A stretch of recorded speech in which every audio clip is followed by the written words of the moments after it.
Good afternoon, everybody. I hope you're having a nice time. Hope you're had a nice sleep and you're ready for some more hot jazz today.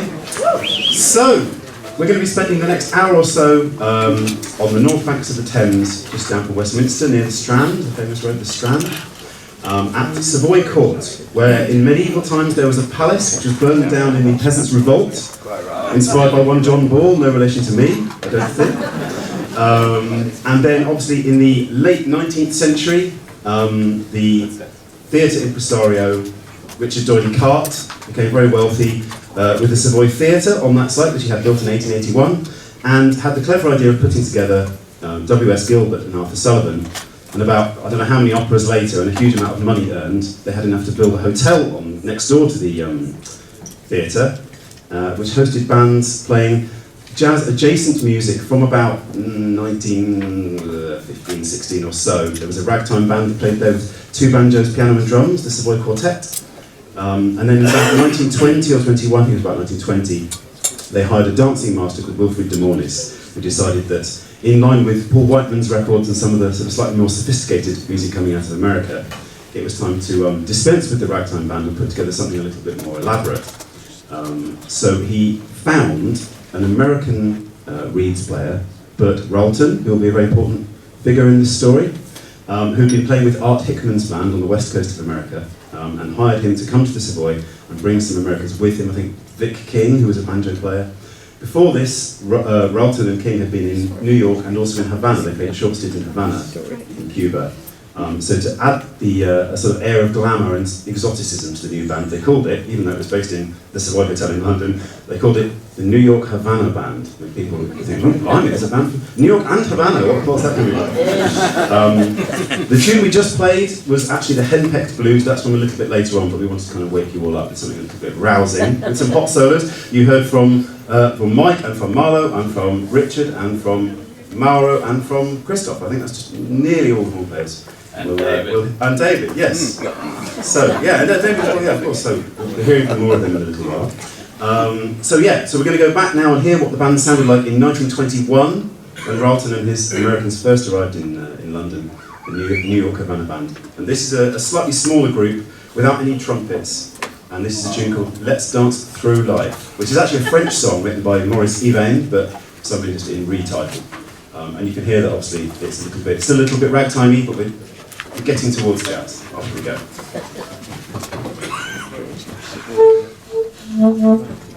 Oh, and I should say before we play this, Bert Ralton, I mentioned, was a reeds player. He particularly played the C soprano saxophone.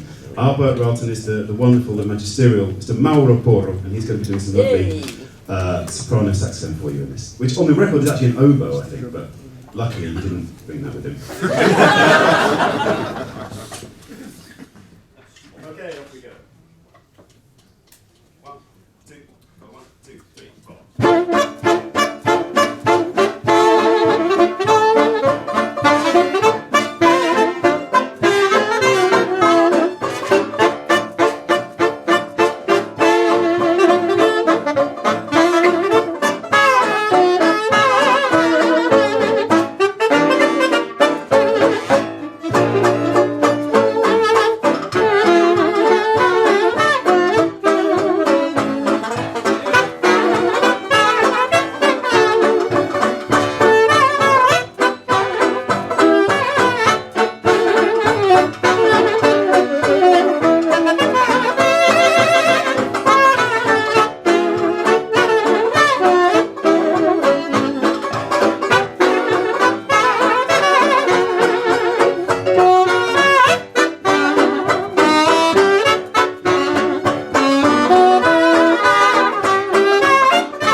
cute, isn't it?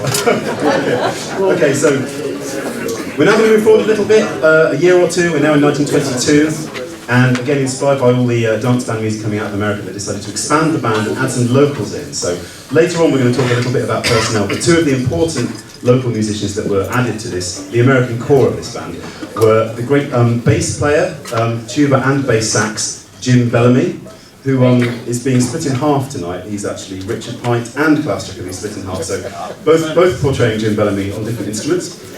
And the incredible pianist Billy Mayo, portrayed today by Colin Good. Hooray! Billy Mayo, the jazz conservatoire I went to in London, there is a room upstairs which had a plaque on it saying the Billy Mayo room. And we always sort of didn't really pay any regard to this. It was only many years later I realised, oh, it was called that because he studied at the same college. So he's an alumnus of Trinity College of Music, as am I, for my sins, and a few other people. So it's nice to play a tune that he's featured in. So we're going to play two standards for you now. That's a slightly weird tune we've had that probably people wouldn't be familiar with. So we're going to be back onto home turf. We're going to have I Wish I Could Shimmy Like My Sister Kate, written the previous year by Armand J. Piron, and then we're going to play Farewell Blues. And I think we're ready to go. No. Wait a minute. Oh. New string. Okay, what? You ready to go? Sister Kate, 1923, off we go.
see why I love this music so much. I probably should put my cards on the table and say I'm not massively crazy about all British dance band music, which comes as a surprise to some people, but there are some very, very honourable exceptions. I'm not saying I don't like it, it's just not my favourite thing. But the Havana Band I've loved for about 10 years, and I'm so thrilled to be doing this. The things I like about it are partly because they made the blues a core part of their repertoire and made lots of blues recordings, mostly on 12-inch Columbias, which are pretty rare. If anybody wants to sell me any of these, if you have one for sale, come and find me afterwards, I'll pay money.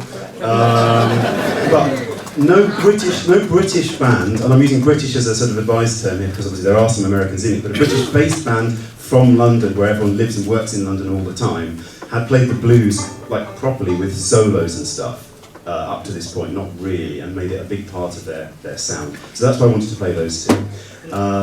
What else do I like about them? I love the kind of clanking mechanical feel they have, this incredible kind of emotive power with Jim Bellamy's bass sax honking away. It's almost like some big kind of steampunk robot clanking towards you. It's inexorable. And all the kind of wonky solos that are slightly out of tune. David Horniblow did a beautiful out of tune clarinet solo, just like on the record. You have to remember, in a lot of cases, these are British guys and they haven't heard King Oliver yet. And in fact, no one's heard King Oliver yet unless they've gone to one of his gigs. So, you know, cut them some slack. Right, now I'm going to carry on. I'll say obviously, we're playing as much jazz stuff as possible from their repertoire. They did record a lot of stuff that wasn't jazz, waltzes and sort of classical airs and things, and also a good amount of British novelty nonsense. Now then, I didn't want to do too much of that, but there's one tune that I've absolutely been obsessed with for, probably 15 years. Back in London, we play a lot of silent films. Myself and my partner, she puts in silent films. And we have a playlist that plays before we start the show, which is often music to do with silent films from the 20s. And this is one of the tracks that always comes on this playlist because it's about Felix the Cat, the famous cartoon character. Anyone know what this tune's going to be? Felix Kept On Walking, which is not, although Felix the Cat was American, this is actually a British composition. E.E. Bryant and Hubert David. And it's kind of, I think it's a more beautiful tune than the subject matter, perhaps.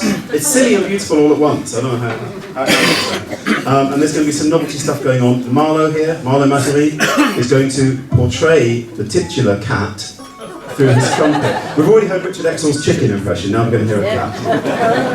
And Richard's also going to play a nice baritone solo. There's lots of good stuff going on. So this is Felix Kept On Walking from 1923. It's my thing, man.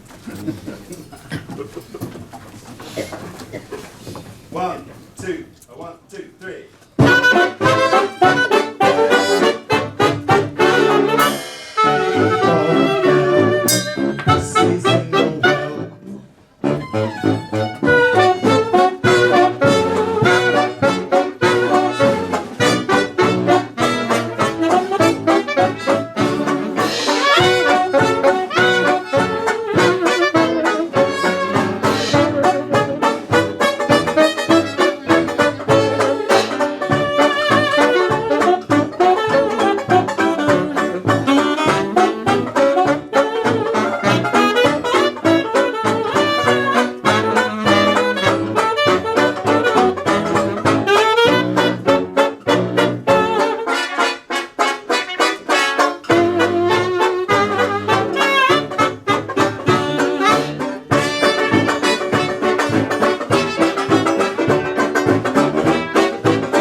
Right, so we're moving on.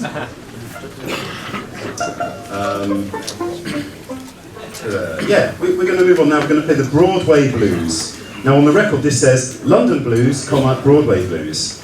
And I thought, oh, London Blues, that's a great name for this set, so that's what we've called it. But actually, it's not really called London Blues at all. It's a tune called the Broadway Blues, which is written not about Deptford, Ealing or Tooting Broadways, but some other one in America or something. I don't know where that is. So anyway, this has a nice alto saxophone duet and various other things. I don't know about nice. Well, that's quite nice. I like it. Yeah. No chicken. Yeah, I mean, you've got to think about the American bands that are around at the time. There's things like early California Ramblers, early Fletcher Henderson. It's maybe not quite up to those standards, but I think it's creditably a decent dance band effort all the same. Okay, the Broadway Blues, here we go.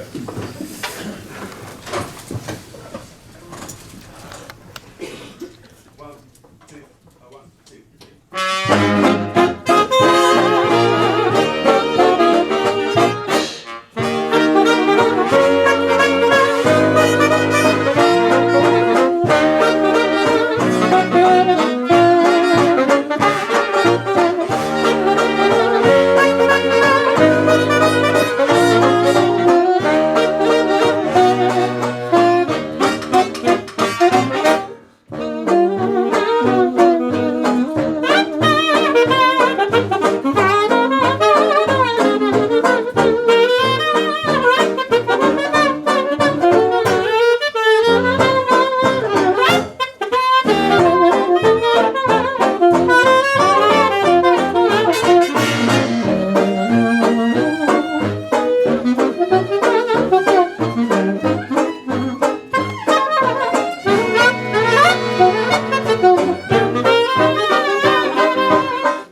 Blues, fantastic. Well done everyone.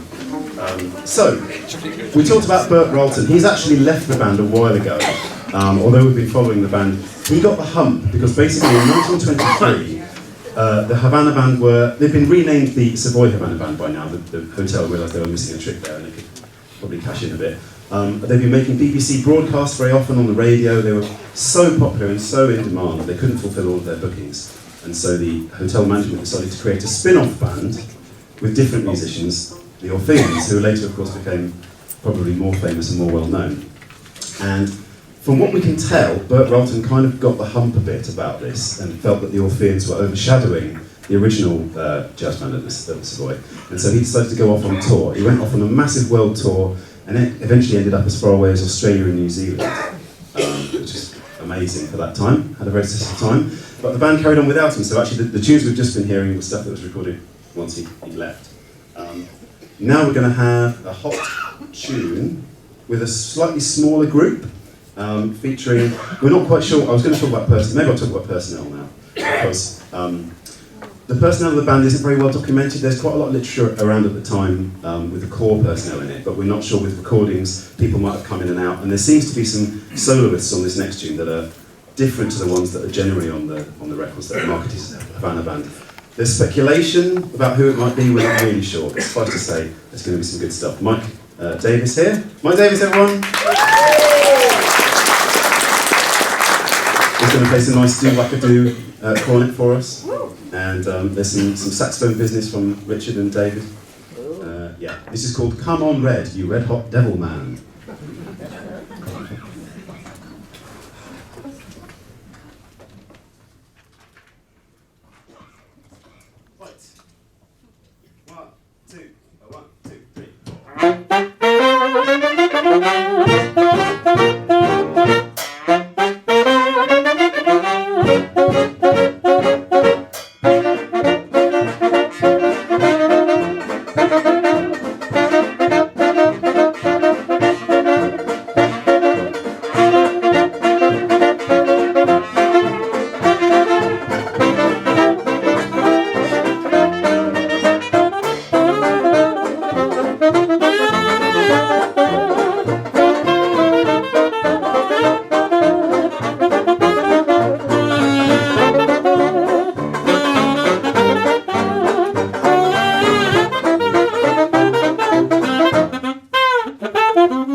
Band in 1924, eh?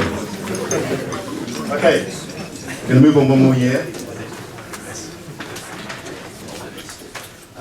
Also, before we move on, we should have a special round of applause for Christoph Hermann doing those two amazing blues choruses on the incredibly high trombone. I forgot to mention it before. You think it's an alto trombone, you said, Christoph, yeah? Yeah, probably an alto trombone. Lots of trick instruments being used back in those days. So yeah, next one's from 1925, a tune by the great Elmer Schobel, pianist and composer, and this one's called Everybody Stomp. And for those of you who want to dance, this is a perfect Charleston. Perhaps even an overdone Charleston, I don't know. You can judge that. Okay, here we go.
Great piano solo there from Colin Good in the style of Billy Mayo.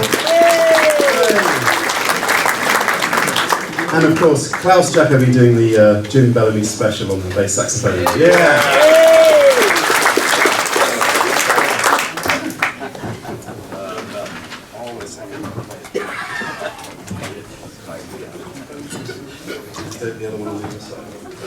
Just while we move the microphone, I'm just going to talk a little bit more. So, it's now late 1925, and guess who's back in Britain from his world tour, and slightly miffed that he can't get his old job back?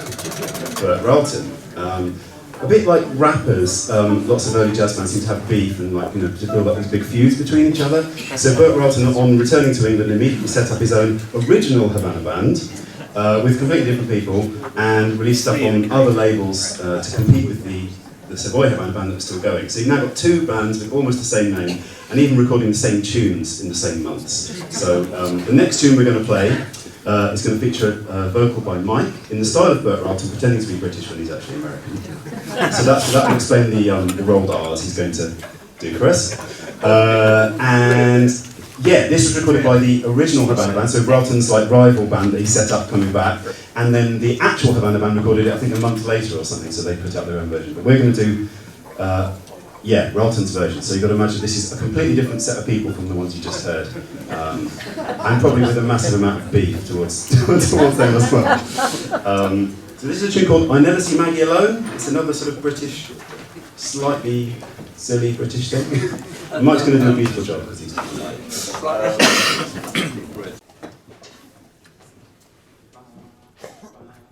One, two.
Great stuff. I've got to say a huge amount of thanks to all these folks for putting up with this slightly strange and jerky music.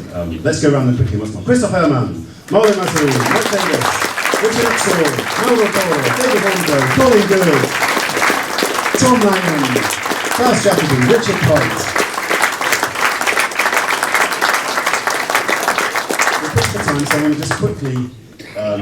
to just quickly run through some of the personnel that played in the original band because they've been so much forgotten, and I think it's nice to kind of mention their names just to keep their memories slightly alive. So, in no particular order, well, in particular order because I've got it written down.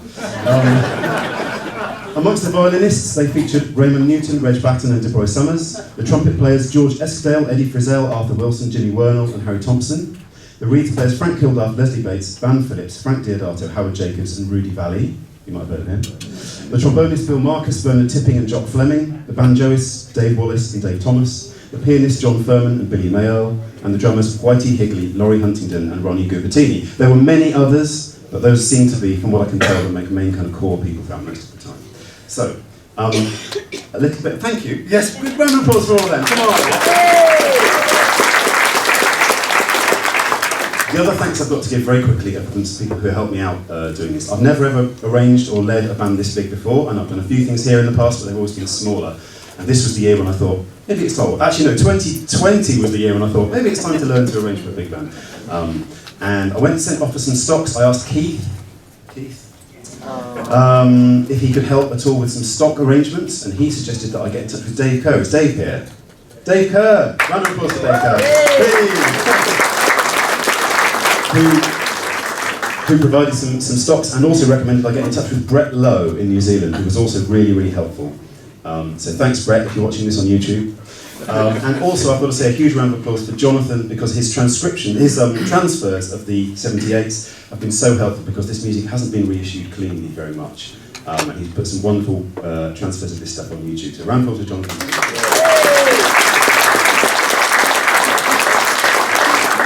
Okay, we're going to finish up with a sort of exotic foxtrot. This one's called Turkish Towel. And actually, interesting thing about this is if you listen to Turkish traditional music, it sounds absolutely nothing like this. So yeah, this is a kind of ridiculous exotic fantasy with all sorts of crazy stuff going on. Thanks very much for listening. We've been the replica Savoy Havana Band. Have a lovely day.